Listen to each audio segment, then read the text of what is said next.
All right, hello and welcome to Monday. We are now live on YouTube and Facebook. Thanks so much for everyone joining in. Yeah, what a week. I have a kitchen now. One of my wife has a business which is a bakery, and we've had no kitchen for about a week. And this is what happens when you're setting up a business. You have to live without for a bit. So microwavable meals and that are now finished. We are back to real cuisine again. Happy days.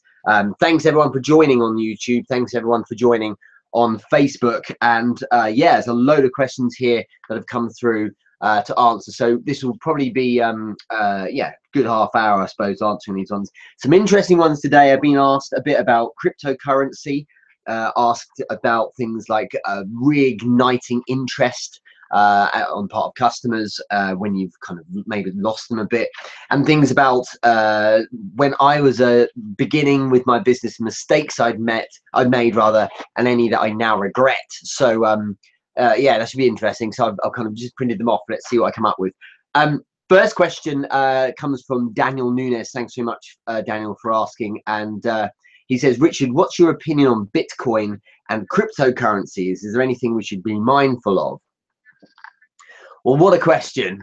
And it's a contentious one, because we're in a place with cryptocurrency, like we are with many things that really take. And remember that, you know, Bitcoin's like 9 years old now. It's not a new idea, but the idea is that things like blockchain and all that kind of space is really taken a hold with a lot of people, and there are now convicted, as in they have conviction, not they're in jail, convicted and evangelists who really believe that this is the future. And there are other people who think this is complete tosh. You got Jamie Dimon, I think it was, who you know, from JP Morgan, who said this is utter rubbish. You got the chief economist from UBS saying that this is like the tulip crisis back in the 17th century, where it's all just gone out of control. It's all a bit of a fraud.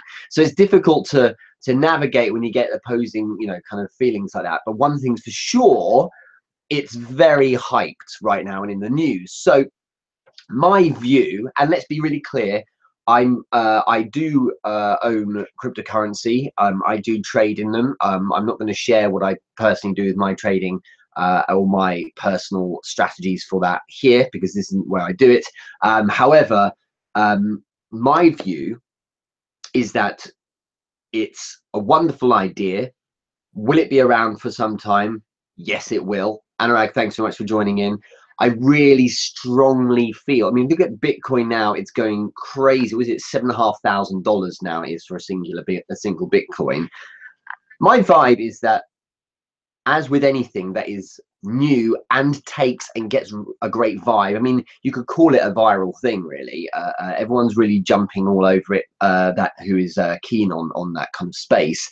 My view is that Bitcoin and cryptocurrency as a whole is something you should be looking at, because sometimes you get the next big thing and it doesn't take and it fades away and becomes nothing. Sometimes it really is the next big thing, and for those who jump on it, the early adopters who are keen and interested, you might really get a bargain out of it. It's difficult because $7,500 or so is what we're on right now. It could well be that that's hugely overinflated, or it could be in 2 years from now that we're laughing about how Bitcoins were $7,500 back in 2017 and they're $35,000. You know, something crazy by then.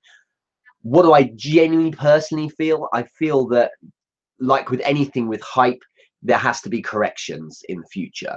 That will always happen. So with people behind it and all the pump and things like that, things will have to correct. So maybe price will go up and up and up, then it will level and something like that. Is there a bit of a bubble? It feels like it. It feels like it. Does it mean it is a bubble? I don't know. I don't think anyone really does. But I do feel that, you know, if you're going to jump in, then you should do your research first. Hype is never a good idea or a good reason to follow, to buy into something. Okay, but base your decision based on your research.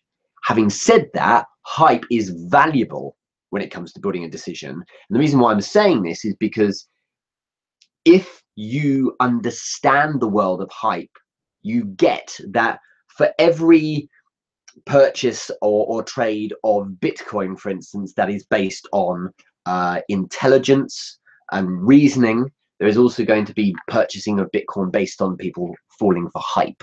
Okay, so you're going to get a bit of both. What I strongly feel, and Anurag, I hear you totally with your comments. It's really valuable stuff. Ian, thanks for joining. Devin, thanks for joining. I'm being very careful here navigating this, but my view is that if you have some money and you're interested in trading and you're keen on things that could be quite volatile, then you've got to be, then it's something you should be checking out. Having said that, like with any trades, you've got to be willing to take a hit or a loss as well. There's a lot of evangelists out there who believe that Bitcoin is solid and it's the future and it's way things may be. And I get it. I can totally see how that might be the case in the future, but no one knows for sure. No one knows for sure. Okay. And what will happen is one of those beautiful things where you have wonderful idea in tech and regulations is struggling to catch up. It'll be the same with drones, with VR, with automated driving, self-driving cars, all this stuff. You have wonderful tech and regulations catch up after. Do I have a keenness in it? Yeah, hell yeah, I do. I think you'd be mad not to invest right now if you are keen on investing in things that could be volatile, because I feel that there's prices going up. It keeps going up. But the mistake people will make is thinking that if they buy now, it's because it's going to keep going on forever. You need to, if you're going to, like with any stock you buy, if you're going to put some money into it, you better watch it like a hawk, because there may be corrections. Anyone who says that it won't dip or it's not a bubble and it won't burst, they don't understand that all trading can ultimately be based on human emotion, and it's a fact. And as a result, because it is human beings who are buying these things, as a result, things can go down as well as up. It is not invincible. It is not impervious to any kind of outside forces. You certainly will find that if there's an opportunity for traders to make, it's like with any stock. If you can make money from a stock being shorted because it's going down, then people are going to do that as well. And sometimes just as emotion and hype drive a stock up, it can do the same to drive it down as well. People jump on the bandwagon. Be very careful. As with any stock, there's no such thing as a dead cert, and the hype isn't just palpable. The hype is deafening, I feel, certainly around Bitcoin as well. There's lots of "I told you so" guys and things like that. I get it completely, and there's a lot of people winning with it. My strong feeling is, if you're keen on dabbling, then maybe now's a good time. Remember, I'm not a trader and I'm not going to be advising you. This is just my view. Maybe now's a good time because it keeps going up a bit and you can buy, parts of a Bitcoin rather than the whole thing. But you better watch it like a hawk, because just as it keeps going up, like I say, it could be $10,000 in a matter of months, but it also could be $2,000 because it dipped and fallen because something may have changed. You just don't know what's over the horizon. Whenever I've traded, and I've invested in stocks since probably 2004, I think was around the first time I did it. So close to, what was it, 13, 14 years. And every time I've won, it's because I've done a strong amount of research. I have a good feeling about what I'm doing, sure, but that's based on some kind of intuition. When it comes to deciding to make the purchase, it's because I know if that stock dropped through the floor, it wouldn't break me if I lost that money, or if I lost a strong portion of it. So be wary, be mindful. Understand that hype is powerful. Hype to a degree, if not all of the degree. I doubt there's all of it, but I think to a strong degree, hype is certainly influencing the price of Bitcoin going up.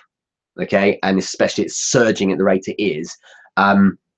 And when people get a bit nervous or scared, so watch out when it hits certain markers. So for instance, $10,000 is an arbitrary number, but it's also a number in people's heads that will trigger things and make them think, oh, hang on, and then maybe it might correct. That's just, I'm not telling you it will do that, but that's what can happen. And as a result, you got to watch out, because it might be that, that's a time when things may change significantly. So with great caution, you should be looking at it.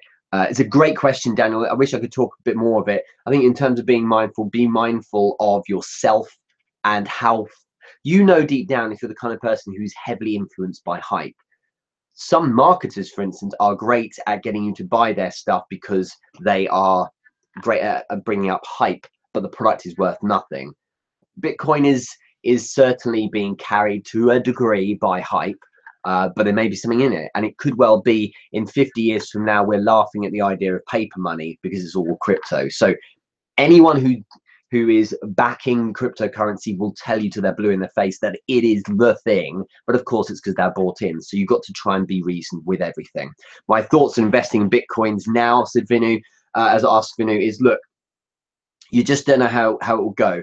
The thought when it ticked over $1,000 a little while back, that it would get to 7,500, it would be absurd. And likewise, right now, it's a case that you might think the thought of it going to 20,000 is absurd. But here's the thing. The closer it gets to $10,000, the more likely it is that it gets to $10,000, because things like that affect humans. And then people will push even more to try and, you know, to try and buy or sell, depending on what their role is. Having said that, when it hits $10,000, you might see a lot of cashing out because people are thinking that's it, that's the limit. $10,000 is simply a number, but because it looks like a nice, well-rounded number, it affects human beings, and that's why, you know, you've got to look out for these little things. But I'm not a trader. Whenever I have a fund, and when I often kind of give that fund to traders to trade on my behalf. But these are things you need to be aware of. You know, I put money into cryptocurrency, so do I think it's a waste of money? No, I don't, because I put my own money into it. But what price it will go to, no one actually knows. Is it going to stay forever? No one actually knows. Is it robust and not going to be affected by a potential bubble burst? No one actually knows. Okay, and so I think you don't have a clue. This is probably the thing I need to say the most. Okay, if kind of bring this all together, the one takeaway here is if you don't really have a clue about trading and certainly about cryptocurrency, and you're thinking about investing, you should be very, very, very careful about doing that, because what you're doing is you're probably being convinced that you should throw some money in because everyone else is. It's called herd mentality, okay? It might be that everyone is investing in Bitcoin because everyone knows that it's a really great idea, or it could be that everyone's being swept up in it, you see, and everyone's going, do you know what, I should be doing this crypto thing. The fear of losing out is a huge bias for people, and you'll tend to find that, you know, the higher it goes, more people are going, let's just get in now before it goes too high and I can't afford to do anything. So be aware of your own emotional response to it. If you have a reasoned you know, decision to go in, then go for it, but don't do it because you know it's going to go to $10,000. You don't. Sorry, you don't, and nor does anyone else. So be very, very mindful of that. Enough. I think that's enough of the clarity. I think it's a fascinating subject. I'm desperate to see how the next 18 months goes with crypto in general. There's so many ICOs going on. It's crazy. I'm being contacted all the time about it. So it's interesting to see what will happen. But yeah, we'll see how this changes culture somewhat. Next question is from Dean Holborn. He said, Richard, what's the best way to reignite someone's interest in your service? This will be email to call, and I already have familiarity plus a good reputation. So this is what I want to draw in, this idea that a lot of people who are now trying to sell a service or a product, they focus on the product or service that they actually are selling, so the tangible goods or service itself, and they're trying to get that information in front of the prospect. What you're missing if you're focusing on your product is that you're not focusing on your outcome. Because the outcome of having the product or service that you sell is actually what that person is going to be after. They don't care what your product is, they want the outcome, okay? So no one jumps onto this Q&A because I answer questions. They jump onto this Q&A because, very importantly, they get answers that help them with their world. That's really what it comes down to. And so Dean, for instance, I know him, and he runs a tree care, so a tree surgeon business. So he would go to your house and take out one of your trees, usually with your permission, and of course then you know, you're paying for the great service. So landscaping, I believe, and of trees and bushes and things like that. But the thing, you know, Dean does a great job with his marketing, but an example of doing marketing for a company like that wrong would be posting everywhere about what you do. What you need to be doing in that kind of business is posting about the outcome of what you do. So a beautiful looking garden. Yes, it's good to document the process so people can see what you're doing because that's intriguing, but you need to think about the outcome. So the perfect example of this is fabric softener and laundry detergent. It sounds really boring, right? But it's a really important point. No one in their right mind who's selling laundry detergent, so the kind of stuff you pour in your washing machine to clean your clothes, no one excels the actual product in how it works because no one actually cares. What they sell is the outcome. So if you look at what people really care about, what's the first thing you do when you take your laundry out of the washing machine or your tumble dryer? You smell it. And so that's why a lot of the adverts are focused on the scent. And so people buy this stuff mostly because they think, oh, my clothes are going to smell fresh. And that's the thing I'm after, that comfort feeling and the nice smell. That's what I'm after. And it's interesting because decades ago, apparently, they used to focus adverts on how white your clothes might be. So, you know, get your white super white. But you realize after a while that no one ever takes their clothes out of the tumble dryer and says, wow, look at that white, great. No one actually cares about the fact they're white because they know they're going to be white anyway. And you know, variations of white, who cares really, unless it's a major stain problem. It's a separate industry and almost. But the point is that people are more interested in the smell and that kind of emotional thing. So that's what they focus on. That's what's essential here. And that can be drawn into this particular problem of, you know, how do you reignite interest in your service with someone who already knows you? What you need to be doing is thinking, right, where am I in that relationship? What could that person need in terms of an emotional outcome? If you know the customer, brilliant. You know what their garden's probably like. You know kind of what their needs have been like in the past.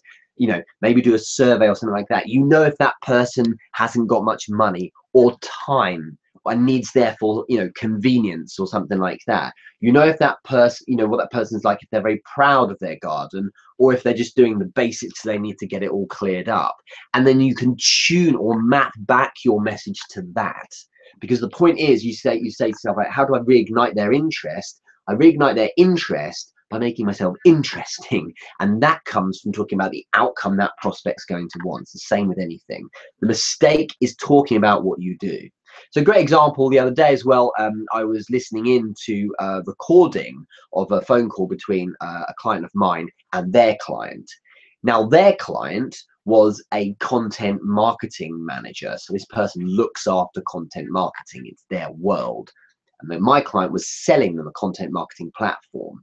The mistake there, when their client said to them, I'm a content marketing manager, would be to say, here's how my content marketing platform works. Because the one thing that their client knows about is content marketing. You don't have to tell them about it. What they do need to do is focus on what their content marketing platform will do in terms of getting them results, so the outcome, because that's what that content marketer is going to be interested in. It's, you know, what people am I going to reach? How's that going to make me feel? How's that going to basically help my company win? That's what's essential. So you got to focus on that kind of value. Any more detail you want, Dean, just ping over a message, no problem at all. Is everyone hearing this okay on YouTube? Give me a thumbs up if you are if you're watching to prove that it was a successful questions at least. And on Facebook, give me a thumbs up as well if you can hear us okay, and if this is of value. So thanks very much for joining in. If you have a question about startups or startup businesses, including your own, if you have a little niggle, or if there are questions you think that other people could benefit from hearing an answer on, ask me anything, stick it into the comments right here and I'll answer it. If you're watching this on the replay, then of course all you need to do is jump in to the comments and write a message and I'll pick it up retrospectively. I'm happy to always answer it, no problem at all. Thanks everyone who's watching. Just to have a view, because I love doing this, it's amazing when we get people from all over. I know I did this last time. Let us know what country you're in, okay? and what time of day it is as well, because I'm interested. Some people jump in really early in the day. So what country are you in and what time is it as well? I'd be keen to see. Just pop it in the comments below. Okay, next question is from Kenneth Jordan. He actually has a two-part question. Besides customer acquisition being the main, what are the 2 or 3 things that you think startups should have a focus on? Mona, thanks for joining in. So I agree totally, probably because I'd said it quite a bit, but other people have as well. The customer acquisition is really the main thing that your startup should be focusing on. I think what you should also be focusing on is weird, perversely something you shouldn't be focusing on, if you know what I mean. So I'm going to kind of spin this. So John, hi, thanks for joining as well. One thing you really should be doing is making sure that you're minimizing time spent on vanity metrics. Okay, so what I mean by that is things like, oh, I've just started, how many likes did I get on that Instagram post earlier? Or, oh, I wonder if anyone's interested in my Pinterest post from from yesterday or something like that. You need to be very clear with what you're really focused on, which is things that drive actual success. Vanity metrics really don't go very far. Likes and things aren't necessarily always going to be very valuable when you're actually posting things. So the thing therefore that you should be focusing on is building a strong brand, both around the product but around the personality as well, so around yourself. If you're a one-man band or one lady band, you're starting something that's a service that you personally are providing, it's insanity to not be focusing a lot more on content that centers around yourself. So for example, if I was starting a brand new business and I was doing I know I was a hairdresser, okay, it would be a bad idea, or a barber, for instance, depending on where you are, it would be a bad idea to just post all day about the services I provide and the haircuts other people have had. It will be wise, remember it's 2017, remember this is social media as well, in terms of their content there, to share you and your thoughts as well. If you're nervous about going live and going on video, you need to ease yourself in gently. So maybe record a video, then post it. By the way, it doesn't have to be perfect. In fact, people prefer it to not be perfect, because what it allows you to do is be a bit more human with people. If you refuse to post video and images and things like that because you're nervous about it, then what you are doing really ultimately is you're putting your comfort zone ahead of the needs of the business, which is a bit of an error, isn't it? So thanks very much everyone joining in there. I think Anuska, that was you as well, so thanks for joining. So the point here is that you need to say, right, if I'm building a business, for instance, if I'm launching, I don't know, a vintage collectibles business online, if I'm just launching that, there's loads of them out there. Okay, you can win by having products that people happen to be in the market for in that very moment when they find you, but you'll also win by being a personality people are interested in. So for instance, in that case, why wouldn't you document finding or the new stock that you've got by showing people? Hop on Instagram live and show people the stock you've got, and talk them through it, and talk them through the new shipment that's just arrived. And then you're documenting the actual day-to-day, because people love a story and they love to hear about you growing. So that's one of the crucial things there as well. The other thing I'd think as well is one more thing to focus on is making sure you're focusing on action. Okay, so there's a time and a place for learning. What you see a lot of now, because in the entrepreneurship kind of community around the world, that it's fashionable to talk about the conferences and the networking and the events and the courses and the books that you're reading and engaging in, and that's all well and good, but for some people it suffocates their ability to take action. So be very careful there. Make sure that you are learning when you need to. So okay, the perfect example was a few weeks back, I needed to do some video editing. I needed to learn this certain thing about video editing. That's the point when I actually did it. Right, that's when I learned it. It's called the just-in-time approach. And books I read they're calculated decisions to read that particular book, because you know what, that would help my space right now, rather than I'm going to go learn about gardening, because right now it's not really affecting me. Maybe in the future it might, and I might be keen on gardening. When I retire, I might spend a lot of time in weeding, but not right now. So you got to, that's an extreme example to prove the point. You got to watch the decision to overlearn, more focus driven action than anything else. So social media got right, vanity metrics, ignore those, absolutely customer acquisition, but also action is crucial. So there's a few there for you, Kenneth. Hope that helps. Question here, John Brooker. Hi Richard, here's my question. How would you go about cheaply outsourcing repetitive, straightforward jobs that aren't worth spending time on? So there's a number of approaches here, John. Thanks for the question firstly. Thanks for joining us. The mistake people make is they find a virtual assistant and they think that they are that lucky that the first one they find is right. What you've got to do is a number of things. I'm just going to jump on the virtual assistant thing first. There are so many spectacular virtual assistants out there. So many people who really know what they're doing. In terms of the ecosystem of entrepreneurship, is a genius way of saying, here's money for the job, but I don't have to get you on the payroll and have you here long term. It's just for the job, and then I can get on with things. So you can kind of go in and out of working with people. What I do feel with a VA is that you should create a bit of a probation. So where I've won in the past with them is saying, right, I'm looking at getting a VA for these kind of tasks. I'm testing them. I'll be testing 3 or 4, and of course if you do well then you get the gig. So I want to position them firstly to say step up and there's more money, but if you don't, then you got to, we're being clear with each other from the outset. There could be someone else that takes the role instead. Give them menial tasks, the super simple stuff, not something that's important to begin with, and let's just test how they do. The other thing I learned from a guy I've worked with a bit in the past was that he got the best traction with VAs when he was utterly clear on exactly what steps they had to take. So for example, he'd say, right, create this data set for me. I want you to go to these types of company. Here's a link.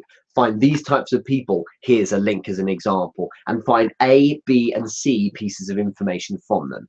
When you set the parameters for people that so they can paint by numbers, it means that there's no room for, less room for error rather, than if you'd asked them just to use their initiative. If you said, could you go get me some leads, please? It doesn't really work so well because you're not specific enough. So be utterly clear on every little thing, and then it makes life a little easier.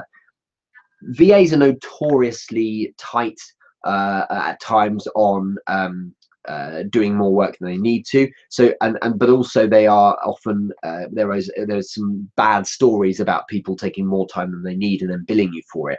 At the start, make sure you're clear about how much time this is going to take. Agree on the time and then agree on a price as well. So be really clear on that. In terms of looking at outsourcing jobs that aren't worth spending time on, remember there's also software and automation, and there's a lot of programs out there that can do these things for you. A perfect example of that is if you receive a piece of business maybe from an affiliate working with you and you're going to pay them commission, get some software to do that for you. It's like selling my courses on the richardmoore.com.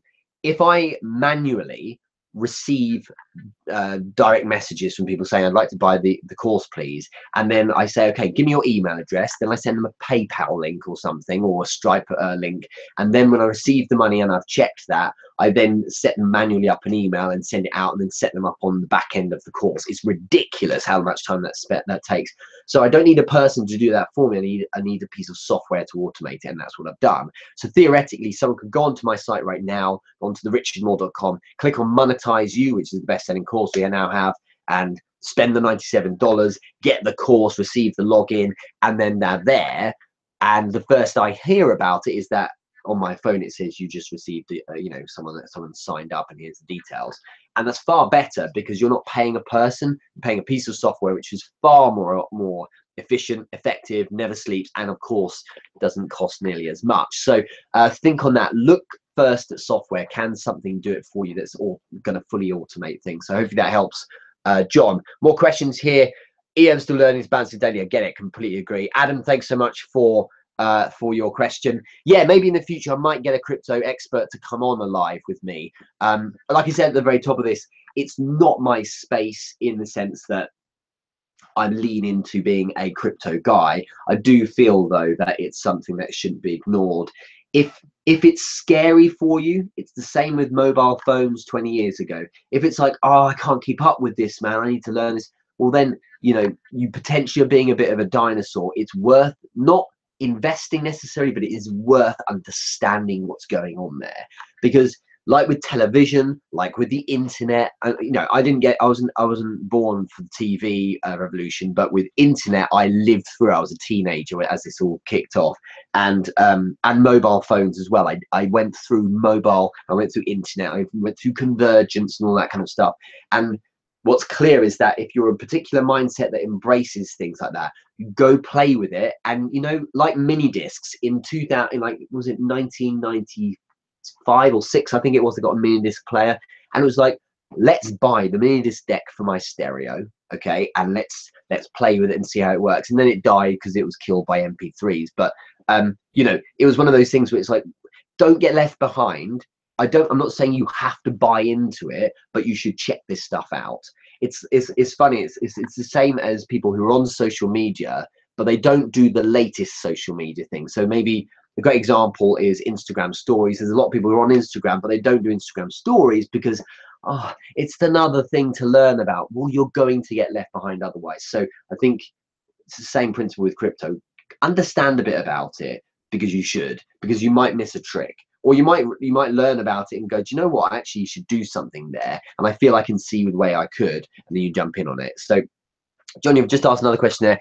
If you want to start a business around your passion, how do you get over the fear that there's always someone that knows more about your niche? Because there'll always be someone who knows more about your niche, but the point is that it's your passion. This is, John, you know exactly how to wind me up. Okay, so look, when you're building a business that everyone else does as well, you need to understand this. If you were the best in the world at what you did, people still wouldn't want to follow you because it's you that makes a difference. So for everyone who thinks that Elon Musk is amazing, there's a guy out there who thinks he's a douche, okay? That's how it is. If you cure cancer, people will still hate you. That's just how it is. That's humans. It's because it's not about your, you know, your product or service. Is do people like you or resonate with you? It's as simple as that.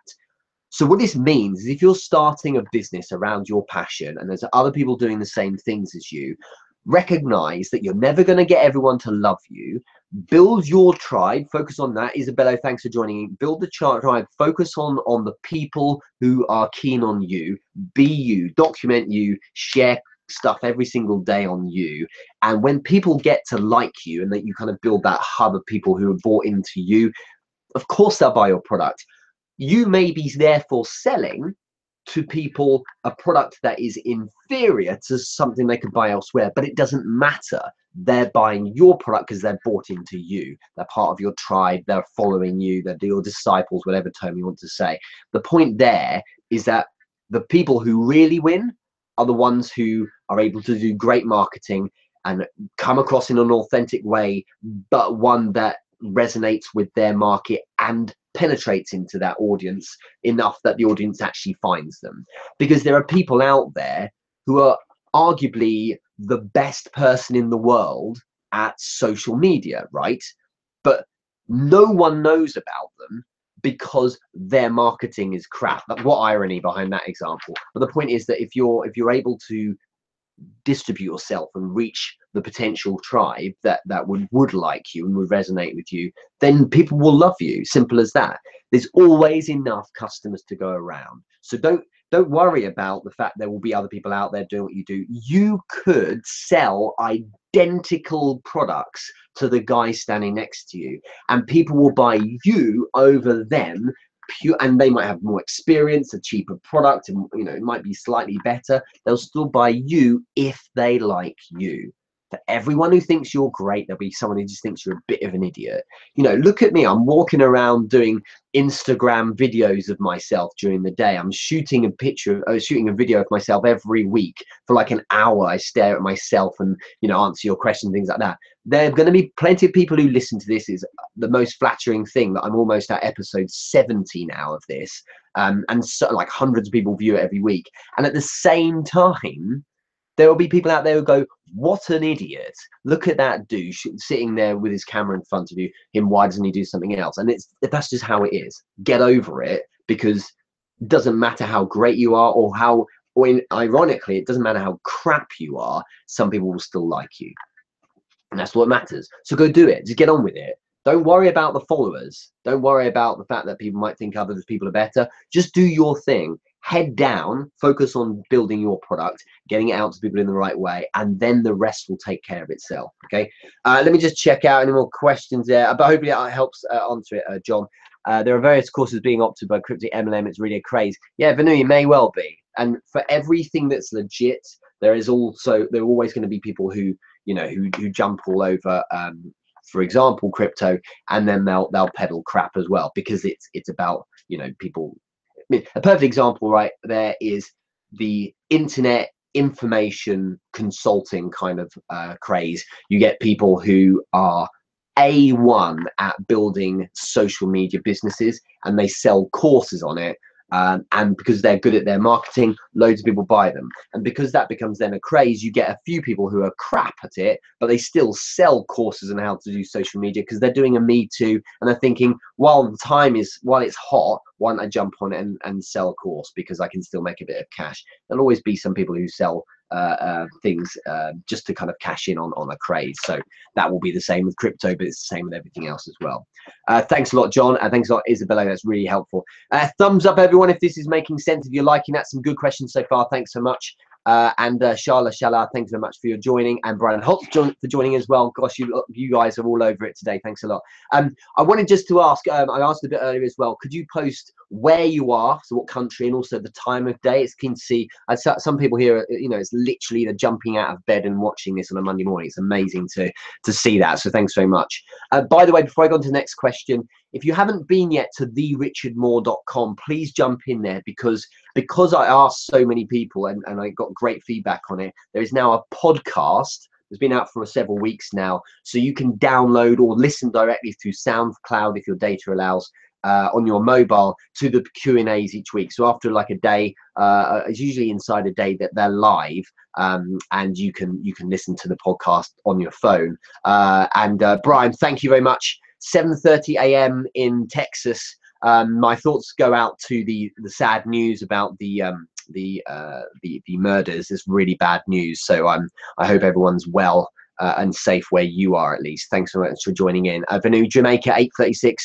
Wow, put in the temperature as well, Vanu. Show us how hot it is there, okay? Because it's not hot. It's -1 in the UK. And Wilmington, Devon, 8:30 a.m. as well. You guys, it's a slightly different time zone for you, is it, Vanu? You have 6 minutes on Devon. Either that or your watch is off. I don't know. Anyways, crack on. Jonathan, thanks for joining in. I'll have to stop saying thanks for everyone joining in, otherwise I'll never get on with the questions. Second one here from Kenneth Jordan. Richard, maybe you could go over how you split up your day. I found it interesting with the 4 phases or blocks throughout the day. The 4 phases or blocks, just to catch you up, is the idea that I usually I quarterize my day. So I drop the day into quarters loosely. It doesn't have the exact quarters, but the first quarter is very much focused on customer acquisition, generating, the other way around. First quarter is very much focused on maintenance and making sure the business is running and done. And so maybe by like 10 in the morning or so, all things are sorted. If the day went terribly downhill from there, it means that at least the business is not going backwards. So invoices I have to send out, dealing with an accountant, content, things like that, that's all sorted. Then the next 3 quarters are focused on business development. So mad business development, okay? Like even now I'm still doing a huge amount of direct messaging and things like that. And making sure funnels are running and so on, but new ideas, building new innovations and so on. Because if you're creating for the majority of your day, you literally, I've experienced it and I've also experimented with it, you never ever resent your business if it's constantly stimulating a novel. If the day you start doing the same thing over and over again, that is the day your business is going to start dying. You'll plateau for a bit, then eventually you'll resent it and get bored with it. You have to keep stimulating by having innovation, otherwise it just won't grow. Okay, so it's important. They're the 4 stages. But what I would add to that is, in terms of triage, I decide on what tasks I'll be doing by having a 3-step process, the CEL approach, so CEL or KEL, whatever you want to call it. And the idea is that I prioritize the tasks I have according to these 3 steps. So the first tasks I do across my day, or how the way I order them if I have too many tasks for a day, is I start with C, which is cash slash customer related tasks. So if there's a task that I have that is related to generating cash for the business and more customers for the business, that is high priority. That once I've put those in first, the next set of tasks are E tasks.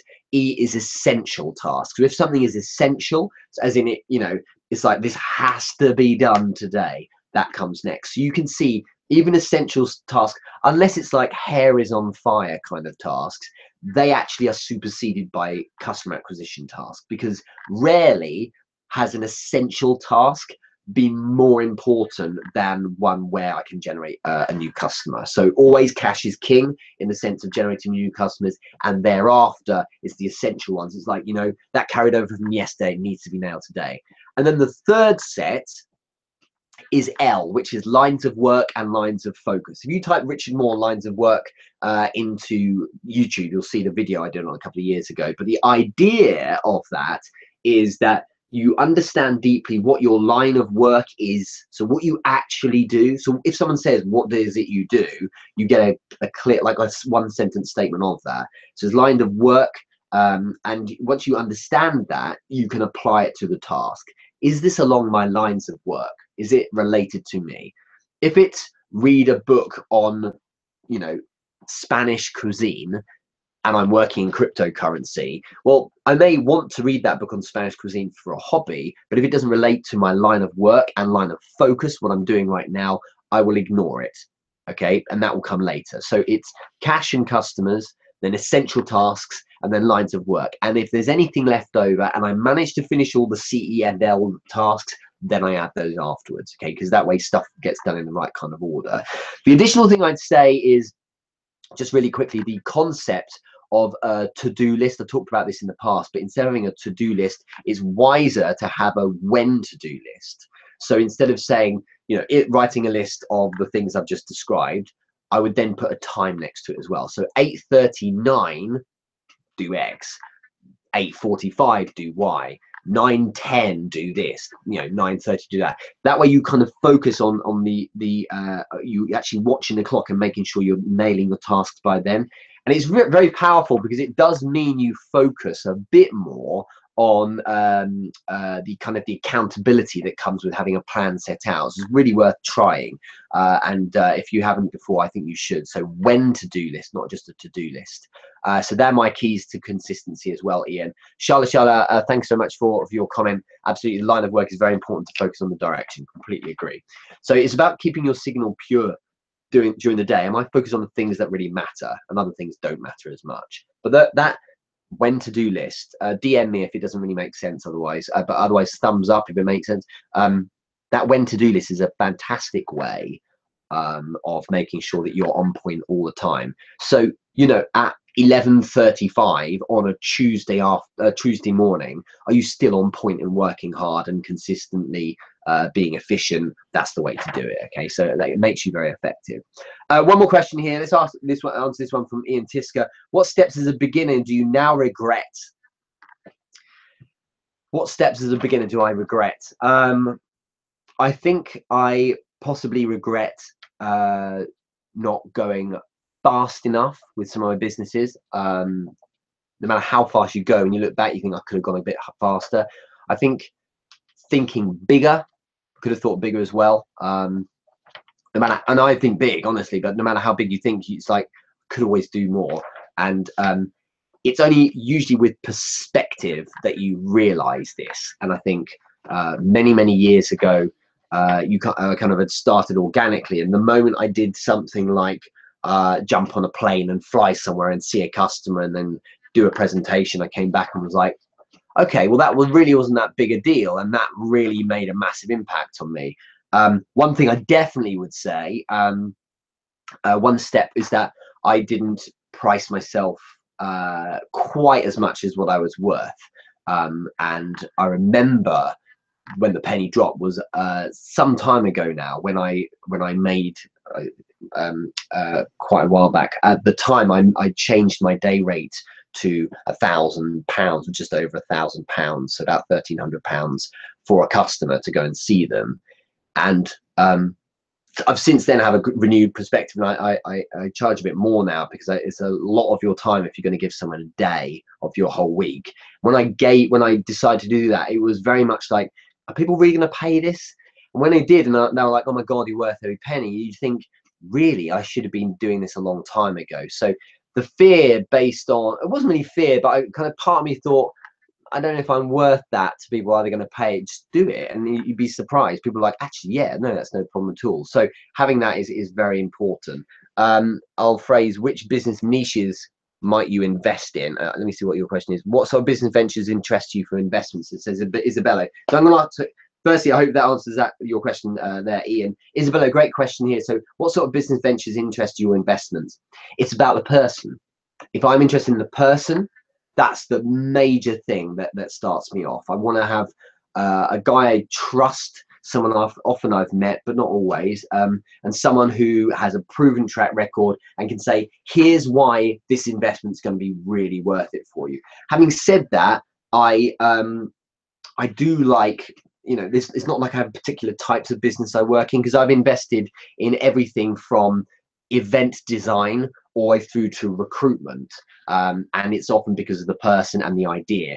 What I really like as well, not because I have a big ego and want to impose it so much as the person who is the business owner that I might invest in, they are people that I hope have the right kind of attitude as well. So as well as me being bought into them, one thing I can't, it's not that I can't stand it, I'm actually bored by it now, it's egos.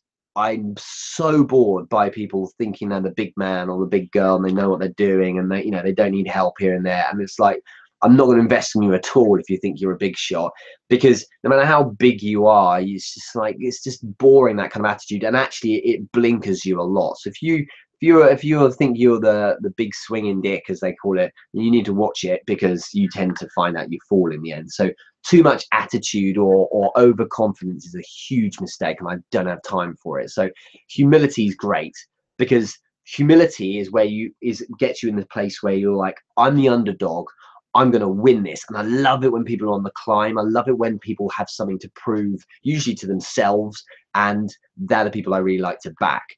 What I have a difficulty with in terms of investing in people is those who really don't believe in themselves. Sometimes people need a nudge, I get that, but when their default is completely self-depreciating, what they need to do first, before they build a business, because they tend to fail, because I've seen it, they need to go sort themselves out. They need to go and recognize that they're onto a great thing. They're in a situation where the world is providing them with every opportunity and tool, most of them for free, such as Facebook and YouTube for now, for instance. And they've got a great opportunity, but to think, oh, it won't work, is just absurd. I don't have time for it. So they need to go on some kind of course or therapy to get their head right, and then go from there. There are people out there who will help you kind of pick yourself up if you're in that kind of space. So I applaud them for offering that service. But I invest in people tend to be a little bit more, is that balance of they believe in themselves, but they're not too cocky. It's really essential. Okay, so hopefully that answers your question, Isabella. Just checking if anyone else here has asked a question. I think there's a lot of notes, but that's fine. So I think we'll finish there. Thanks very much for everyone who's joining. It's been great today. There's 10 of you on here right now, I think. So I just want to say thanks so much, and give me a thumbs up if this has been valuable. Same time next week. If any of you have a question to answer, do ask it in the comments here, and then I'll answer it for you. Brian, you've just given me a question. I was about to finish. Okay, is digital and social media marketing consulting too saturated? Of course it is. Of course, it's just like saying, is selling shoes too saturated? Is selling books too saturated? Yeah, they all are. Of course they are.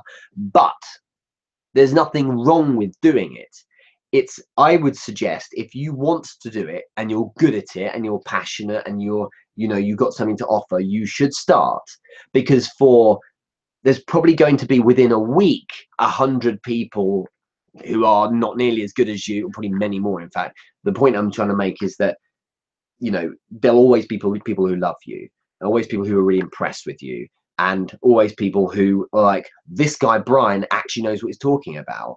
And it's really refreshing. And I think I remember you know, a few years back when I started offering consulting online, people are like, it's so refreshing because you're not an idiot, and that's nice. And I quite like the fact that you're, you know, you're actually taking the time to answer questions. And it's like, I haven't been doing it forever, and there's plenty of other people doing it, but because you choose to care and show them some interest, that's often what helps. So, Brian, the answer to probably the question you're trying to ask here is, should I do it because it's saturated market? The answer 100% is yes.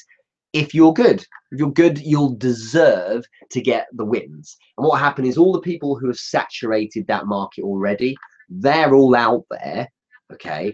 And they may be ahead of you in that they started before and even have clients and maybe even doing quite well. But if you're good enough and you deserve it, you'll leapfrog them all straight away. And everyone will be like, who's this guy? And the word gets around. Do it. Be you. Focus on you. Don't worry about the other people. Never bother about the other people. And that makes the big difference. So thanks for that question. Thanks for sharing knowledge, wisdom, and insight. Thank you very much, Jonathan. That's a nice comment. Everyone else, thanks for joining. It's been a real pleasure. Any more questions, do ask in the comments, and I'll catch them up after a bit later on today. Some great things coming up soon, but the podcast is live, as I say, on the richardmore.com. Also, Monetize You will be going up quite soon to $197. If you want in, it is $97 for lifetime access, and you get the money back if you hate it. Okay, so you can't lose, really. No one's got the money back because no one hates it. Monetize You is about taking knowledge you already have, rather than knowledge you might be able to learn, such as learning a completely new skill or industry. It's the knowledge you already have, and it's about how you monetize it. And it's how to generate those first customers in the first week or 2 weeks, for instance. Those first easy steps, those 7 sessions, and that's it. It's because it's very simple. And people have been generating income within literally days of doing the course. So on therichardmore.com, at the top it says Monetize You. Check it out. If it's rubbish and you're like, well, what have I done? It's the biggest scam in history. Let me know and I'll give you the money back. Happy days. It's zero risk for you. But it's the course I'm most proud of, because the whole point of it is to be the antidote to all of the BS courses about secrets of business and things like that. It's just far easier to learn how to leverage knowledge you already have, and it's been tremendously successful, not because it's sold lots. It's been tremendously successful because people are getting back to me and saying, you know, I've made 6 grand this month, or I've got my first customer, or I've just onboarded 6 people, or, you know, whatever it is. And the point is that you tend to have the knowledge. It's just those last 2 percentage pieces of the puzzle you need. So go check it out. Thank you so much for everyone on YouTube for following. So thumbs up, or if you hated it, thumbs down, and give me a reason why, and I'll happily try and improve. Otherwise, have a great week. I strongly well, I really feel appreciative of everyone who's jumped in on this, especially when it's the, you know, literally rolled out of bed. So thanks so much. But everyone else, take care, and thanks so much. Have a great day and a great week. Speak to you soon. Bye-bye.